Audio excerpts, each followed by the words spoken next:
4 जून 2015 सुबह का वक्त था। मणिपुर के चंदेल जिले में डोगरा रेजिमेंट के जवानों का 4 गाड़ियों का काफिला इन तंग और कच्चे रास्तों में आगे बढ़ रहा था।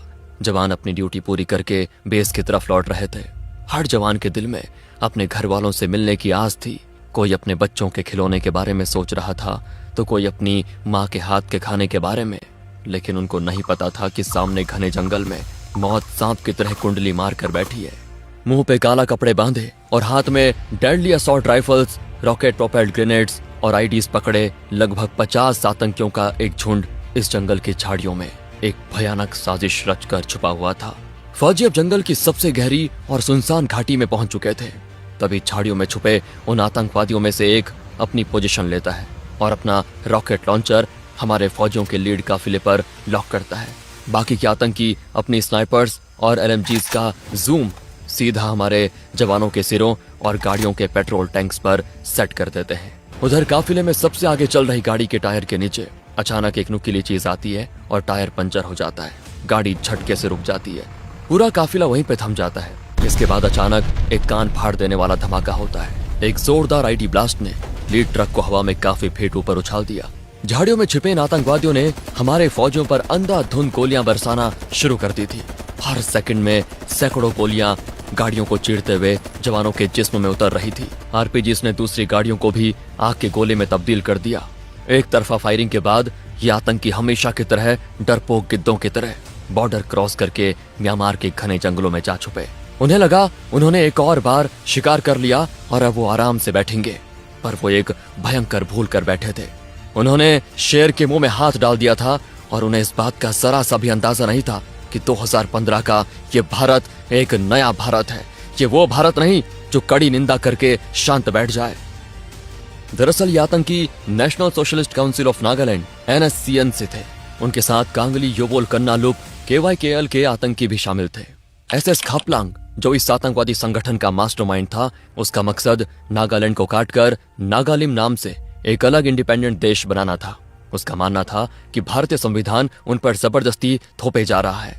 साल 2001 में भारत सरकार ने इनके साथ एक सीज फायर एग्रीमेंट साइन किया था ताकि नॉर्थ ईस्ट में शांति बनी रहे। लेकिन मार्च 2015 में अचानक खापलंग ने इस सीज फायर को तोड़ दिया, क्योंकि इस शतरंज के पीछे के खिलाड़ी कोई और थे। इस आतंकी ग्रुप को पीछे से बैक चैनल फंडिंग, नए और आधुनिक हथियार और ट्रेनिंग सीधे तौर पर पाकिस्तान की ISI और चाइना से मिल रही थी। इन दुश्मन देशों का मोटिव बहुत ही क्लियर था, इंडिया के नॉर्थ ईस्ट को अशांत रखना ताकि भारतीय सेना का ध्यान बॉर्डर से हटकर इंटरनल सिक्योरिटी में उलझा रहे। म्यांमार का बॉर्डर जो कि खुला और बिना फेंसिंग वाला है, उसका फायदा उठाकर ये आतंकी आराम से ड्रग्स का व्यापार करते थे। ये पूरे नॉर्थ ईस्ट में दुकानों से लेकर आम घरों तक हर महीने डर और खौफ के नाम पर टैक्स वसूलते थे, जिसे वो प्रोटेक्शन मनी कहते थे। इन्हीं पैसों और भारी ताकतों की शय पर इनमें इतना गुरूर आ गया था कि इन्होंने भारतीय सेना को चुनौती देने की भूल कर दी थी। मणिपुर में पारा SF के बेस पर 35 साल के अनुभवी officer lieutenant colonel Oscar Delta अपनी कुर्सी पर बेचैन बैठे थे। एक पल के लिए भी उनकी आंखें बंद नहीं हो रही थी। जैसे ही वो पलके झुकाते, उन्हें जले हुए ट्रक और अपने वो 18 भाइयों के शव दिखाई देते। ऑस्कर डेल्टा किसी आम फौजी का नाम नहीं था। ये वो शख्स थे जिन्होंने अपने 15 साल के करियर में नॉर्थ ईस्ट के जंगलों में आतंकियों का शिकार करने में पूरी जिंदगी बिता दी थी। उनके नाम का खौफ तो आतंकवादियों में इस कदर था कि उन पर जिंदा या मुर्दा पकड़ने का इनाम रखा गया था। लेकिन आज भारत देश के सम्मान की बात थी।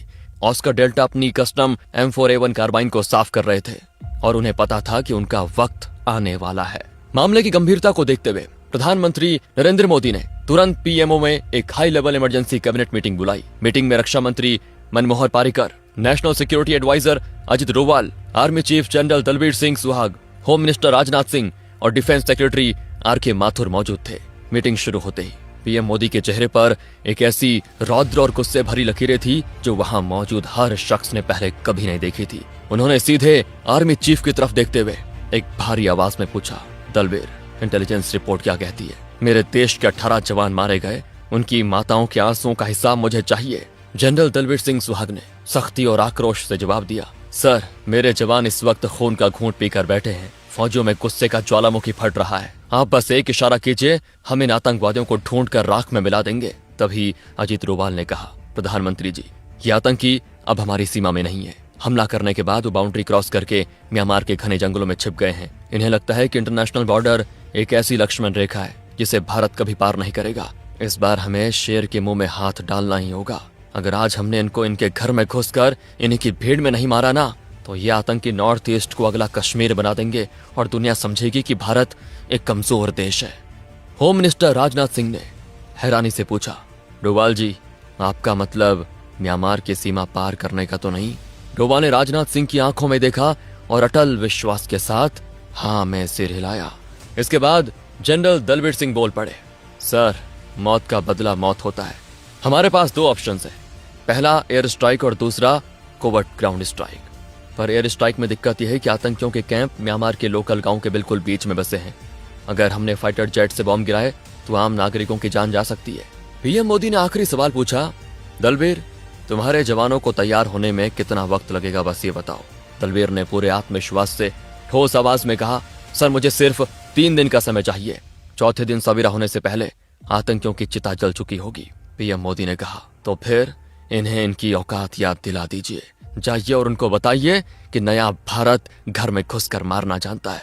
मीटिंग का अंत हो चुका था, फैसला लिया जा चुका था, ऑपरेशन की उल्टी गिनती शुरू हो चुकी थी। 7 जून की सुबह सूरज निकलने से पहले 64 पैरा एसएफ कमांडोज हथियारों से पूरी तरह लैस थे। उनके पास Carl Gustaf 84mm rocket launchers, Tavor TAR-21 assault rifles, M4 carbines, AK-47s और अंडर बैरल ग्रेनेड लॉन्चर्स थे। ये कोई आम स्क्वाड नहीं था, ये मौत का वो फरिश्ता था जो दुश्मन को सीधा नरक भेजने के लिए तैयार था। मिशन को पूरी तरह से गुप्त रखा था। अगर आतंकवादियों को भनक भी लग जाती कि इंडियन आर्मी बॉर्डर्स क्रॉस कर रही है, तो वहां उनके लिए मौत का जाल बिछा मिलता। इसीलिए हेलीकॉप्टर्स का इस्तेमाल नहीं किया गया। एक आम इन्फेंट्री मूवमेंट का ढोंग रचते हुए उन्हें आर्मी ट्रक्स में बॉर्डर तक ले जाया गया। ट्रक से उतरने के बाद ऑस्कर डेल्टा ने एक ऐसी प्रथा निभाई जिससे वहां पे खड़े हर जवान का सीना गर्व से चौड़ा हो गया। उन्होंने अपनी राइफल एक साथी को दी, घुटनों के बल जमीन पर बैठे और अपने हाथों से भारत की मिट्टी को चूमा। फिर उस मिट्टी को अपने माथे पर तिलक लगाया। उनको देखते हुए हर एक कमांडो ने मिट्टी को चूमा और तिलक धारण किया। इसके बाद सफर शुरू हुआ। 35 किलो का वजन अपने कंधों पर लादे ये कमांडोज बेहद खराब रास्तों, घड़ी झाड़ियों और तीखी चढ़ाइयों के बीच से 40 किलोमीटर तक का रास्ता तय करने निकले। ऑस्कर डेल्टा सबसे आगे चल रहे थे। उनके साथ 2 बर्मी लोकल गाइड भी चल रहे थे। बॉर्डर क्रॉस करके म्यांमार में एंट्री लेने के बाद उनके साथ चल रहे बर्मीज लोकल गाइड्स ने अचानक उन्हें रुकने का इशारा किया। सामने घनी झाड़ियों में कुछ अजीब सी आवाजें आ रही थी। हर कमांडो ने अपनी राइफल उस दिशा में तान ली। झाड़ियों के पीछे से अचानक 5 आम नागरिक निकल कर आए, जिनके कंधों पर बड़ी बड़ी मॉनिटर लिजर्ड्स टंगी थी। वो बर्मीज शिकारी थे, पर हालात ऐसे थे कि किसी पर भी भरोसा नहीं किया जा सकता था। क्या ये सच में शिकारी थे या अलगाववादियों के जासूस? ऑस्कर डेल्टा के दिमाग में ऑप्शंस तेजी से घूम रहे थे। इन्हें यहाँ मार देना आसान था, पर बिना ठोस सबूत के बेकसूरों का खून बहाना हिंदुस्तान की फौज के उसूलों के बिल्कुल खिलाफ था। अगर इन्हें छोड़ देते तो रिस्क था कि ये जाकर दुश्मन को खबर दे देंगे। इसीलिए डेल्टा ने फैसला किया, इन्हें बंदी बनाकर अपने साथ उस पहाड़ तक लेके जाएंगे जहां से स्ट्राइक लॉन्च करनी थी। दोपहर होते होते उन्हें वो पहाड़ दिखाई देने लग गया जिसके पीछे दुश्मन का ठिकाना था। पर तभी एक ऐसी दिक्कत सामने आई जिसने सभी के माथे पर शिकन ला दी। एक कमांडो ने धीमी आवाज में डेल्टा के पास आकर कहा, सर, सबका पानी खत्म हो गया है। किसी के पास पानी की एक बूंद भी नहीं बची। जून की गर्मी, 35 किलो का वजन, 40 किलोमीटर की चढ़ाई और अब पानी खत्म। किसी भी आम फौजी के लिए ये हार मान लेने का कारण हो सकता था, पर ऑस्कर डेल्टा ने जवाब दिया, तो बहुत ही अच्छी बात है। अब इस मिशन को और जल्दी खत्म करना होगा। उन कैंप्स में रखा खाना, उनका पानी और उनकी बियर, आज रात वो सब हमारा होगा। वहीं आराम से पार्टी करेंगे बॉयज। 8 जून की रात पूरी तरह ढल चुकी थी। पैरा एसएफ के कमांडोज उस पहाड़ की चोटी पर पहुंच चुके थे। नीचे घाटी में दुश्मन के 3 कैंप्स बिल्कुल साफ दिखाई दे रहे थे। कमांडोज ने अपने नाइट विजन गॉगल्स और थर्मल इमेजर्स ऑन कर दिए। उन कैंप्स के अंदर घूम रहे आतंकी दिखने लगे थे। इन्हीं कमीनों ने कुछ दिन पहले डोगरा रेजिमेंट के बेकसूर जवानों को जिंदा जला दिया था और आज इनका हिसाब होने वाला था। लेकिन इस मिशन में धैर्य की सबसे बड़ी परीक्षा होने वाली थी। रात के ठीक 10 बजे अचानक गोलियों की आवाज आई। पहाड़ पर मौजूद हर भारतीय कमांडो ने अपनी राइफल तान ली और कवर ले लिया। फिर उन्होंने नाइट विजन में देखा कि 5-6 आतंकी कैंप से बाहर निकले और उसी पहाड़ की ढलान पर चढ़ने लगे जहां कमांडोज छुपे हुए थे। वो सिर्फ 150 मीटर दूर थे। धड़कनें बढ़ गई। अगर उन्होंने थोड़ा और आगे आने की कोशिश की तो फायर करना पड़ेगा, जिससे पूरा एलिमेंट ऑफ सरप्राइज खत्म हो जाएगा। लेकिन वो आतंकी नशे में धुत थे। उनके हाथों में शराब की बोतलें थी और वो जोर जोर से हिंदी गाने गा रहे थे। कुछ हवा में फायर करने के बाद वो वापस कैंप की तरफ लड़खड़ाते हुए चल गए। ये उनका शायद रूटीन पेट्रोल था। रात के 1 बजे फिर से हवा में फायरिंग की आवाजें आई। इस बार ये 10 मिनट तक चलती रही और फिर रुक गई। सुबह 3 बजे एक बार फिर फायरिंग हुई। दुश्मन बार बार हवा में फायर करके अपनी प्रेजेंस जता रहा था। ऑस्कर डेल्टा समझ गए थे ऐसे हालात में इनिशियल प्लान, जो कि 3 अलग दिशाओं से घेर कर अटैक करना था, उसमें बदलाव करना जरूरी था। उन्होंने तुरंत अपनी टीम्स को रिकॉग्नाइज किया और कहा, हम अब उनके सोने का इंतजार नहीं कर सकते। हम 20-20 के 2 स्क्वाड्स बनाएंगे। एक डायरेक्ट असॉल्ट करेगा, दूसरा कवरिंग फायर और एग्जिट रूट सिक्योर करेगा। सुबह ठीक 5 बजे जैसे वो खाने के लिए जमा होंगे, we hit them hard, very hard. इसके बाद पेट के बल रेंगते हुए 40 कमांडोज मौत के साए की तरह अपने टारगेट की तरफ आगे बढ़ने लगे। धीरे धीरे वो कैंप के ठीक बाहर एक सेमी सर्कल बनाकर पोजीशन ले चुके थे। कैंप्स के अंदर अलगाववादी नाश्ते की तैयारी कर रहे थे। कुछ आग जला रहे थे, कुछ हंसी मजाक कर रहे थे। उन्हें बिल्कुल भी अंदाजा नहीं था कि जिनकी नस्लों को वो गालियां देते हैं, वो उनकी छाती पर बंदूक ताने उनके आंगन में बैठे हैं। ये उनकी जिंदगी का आखिरी खाना होने वाला था। 5 बजने में बस कुछ ही मिनट बाकी थे। ऑस्कर डेल्टा ने आखिरी बार टारगेट एरिया को स्कैन किया। सामने 3 सेंट्री पोस्ट थी। पहला खाली था, दूसरे पर 4 और तीसरे पर 2 आतंकी पहरा दे रहे थे। इसके बाद डेल्टा फायर का ऑर्डर आया। कार्ल गुस्ताफ रॉकेट्स लॉन्चर से 2 रॉकेट्स सीधे उन सेंट्री पोस्ट्स पर जाकर फटी और अगले ही सेकंड उन आतंकवादियों के पर कच्छे उड़ गए। पहले ही वार में 6 आतंकवादी ढेर। अब उसके बाद जो शुरू हुआ वो किसी परले से कम नहीं था। भारतीय कमांडोज ने आग उगलना शुरू कर दिया। 40 ऑटोमेटिक वेपन से एक साथ गरजे और ये कोई अंधाधुंध फायरिंग नहीं थी। ये एक ऐसी सटीक और प्रोफेशनल फायरिंग थी। हर कमांडो मशीन की तरह काम कर रहा था। उनकी स्पीड इतनी तेज थी कि दुश्मन को अपनी गन उठाने का मौका तक नहीं मिला।